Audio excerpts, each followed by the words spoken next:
I'm back with Congressman Mike Rogers and Adam Schiff joining our conversation. Congressman Jason Chaffetz, he is a Republican from Utah, and Congressman Elijah Cummings, Democrat from Maryland. Chaffetz, sorry. I want to bring you two in, but I promised Congressman Rogers a reply here to Congressman Schiff. I do think Putin's playing chess and we're playing tic-tac-toe.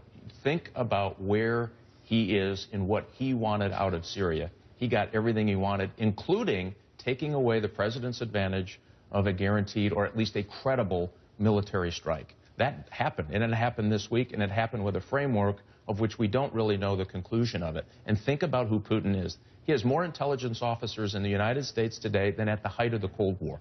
This is a guy that did a crippling cyber attack on the country of Estonia, invaded South Ossetia, the country of Georgia, preempted by a cyber attack, is not living up to its nuclear treaty obligations.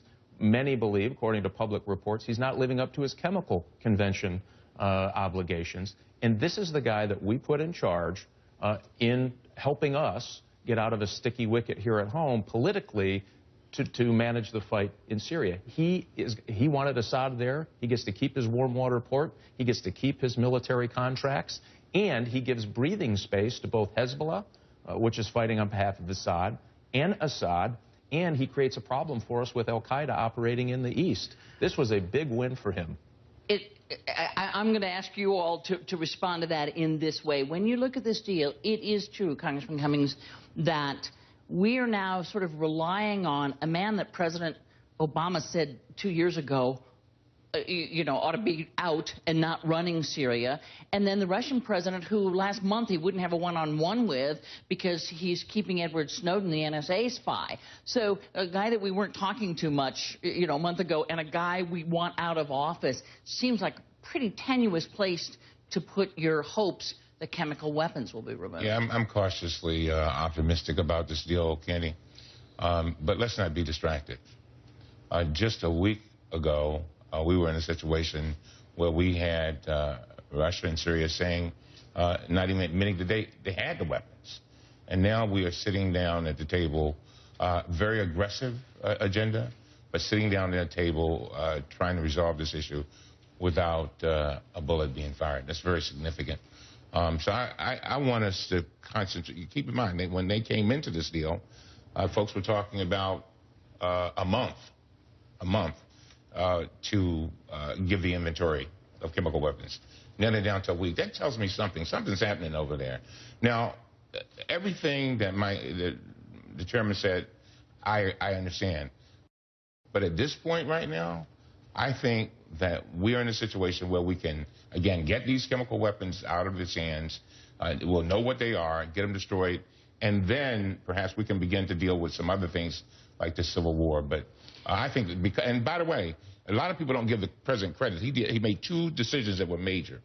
One, he decided to go with force, right. And two, he decided to enter into this diplomatic negotiations. On the other hand, there are those that argue it made him look like he didn't have a foreign policy. Well, I think history will show that Syria didn't just sneak up on us 3 weeks ago. This goes back 2 years, and the failing of the president and then Secretary Clinton failed to deal with this. We knew they had these large cache of chemical weapons. And where we are today, look, I want to make sure that they're never, ever used again. But we have over 100,000 people that are dead, over 1 million people in camps. Now, this is not going to solve the Syrian civil war. That will go on. Solve the problem, right, and that's right. the Which problem. wasn't the point, actually, of the. And I want to throw this up and get you all to just sort of jump in when you want. How long is everyone willing to wait to see if Damascus is serious? Does he get till mid-next year? Does Assad get till mid-next year? I think we're going to get a really good indication even within a week or two when the Assad regime has to declare what kind of stockpiles they have. And as early as November, those inspectors are supposed to be on the ground, so I don't think it'll take too long. If I can make one other point, though, I think it's dangerous to overestimate both the incompetence and sometimes the competence of our adversaries.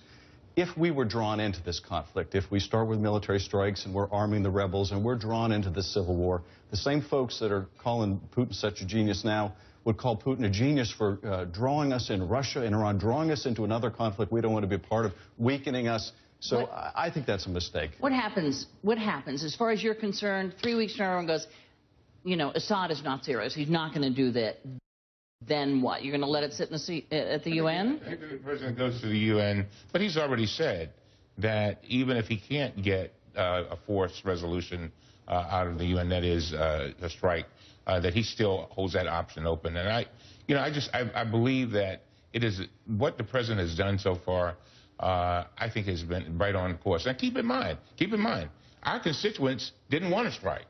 Members of Congress, they were so happy that when they found out that this deal was on the ground. Sure. Because they didn't have to vote. In the end, but then when the president does something, he is the one person that made a decision. In the end, though, does this, let's say we find out Syria is not serious, is the president's hand then strengthened to come back to Congress and say, I got to strike now, or does he even have to come back to Congress? I think the War Powers Act gives him the ability to act. I will tell you, however, I think his hand would have been strengthened significantly if Congress would have given him the authority for a surgical strike to degrade their chemical weapons use, and he looked like a commander-in-chief. All of that confusion allowed Putin to step in and fill the void. I think that's a problem. Well, the president's not responsible for Republicans. But here's the well, or Democrats, right? This was a bipartisan flailing. But it was also a lack of credibility that the president couldn't present the national security case. And I think there was a lot going on. I cited one thing, Candy, and that is that this agreement, as tough as it is, holds the promise of taking these weapons off the market. Right. Now, if we went with a military strike, that might have deterred and degraded his ability to use them again, but it wouldn't prevent those weapons from falling into the hands of Al-Qaeda, al-Nusra, and others when that regime falls. This agreement may do it. Now, it may not. It may fall flat on its face. But this is the only thing we've seen thus far that has the potential of meeting our core national security interests, and that is taking those weapons off the battlefield. It leaves one important gap. And the chemical weapons are important to remove from the battlefield. Absolutely agree. They've fired well over 100 Scud missiles at civilians.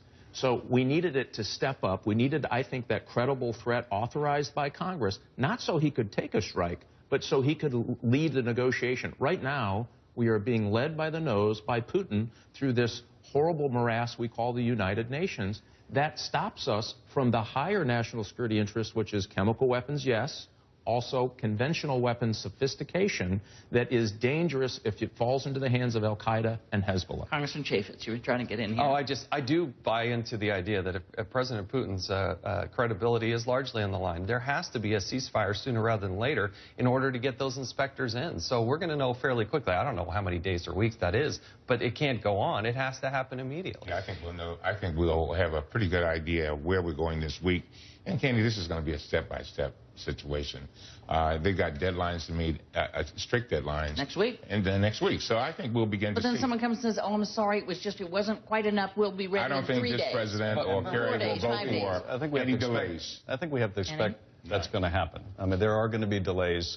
But when you look at how these inspections have worked in the past, even when Saddam Hussein was obscuring, delaying, obstructing, nonetheless, those inspections were largely successful. So this is going to be a long, hard road, but it's the most promising road we've found yet. And I think for one other reason, and that is this does hold the potential of leading us to a broader talk to bring this to a negotiated end. And that, I think, is a win of opportunity we need to seize on. I have to stop it here, but I need a yes or no off of what Congressman Cummings just said, which is no delays. Not 1 day, not 2 days, not 3 days, no delay. Everybody agree? With Syria. Delay. I think we've already had one too many red line. I'm not going to draw one here. Congressman? I think you have to have an enforcement mechanism, somebody standing behind a diplomat. Maybe the Fifth Fleet would work to enforce their ability to get to a settlement. Congressman Mike Rogers, Adam Schiff, Jason Chaffetz, and Elijah Cummings, thank you all so much for being here. Coming up, Secretary of State Kerry contradicts himself and may have helped the president getting out of the Syria mess. Our political panel next.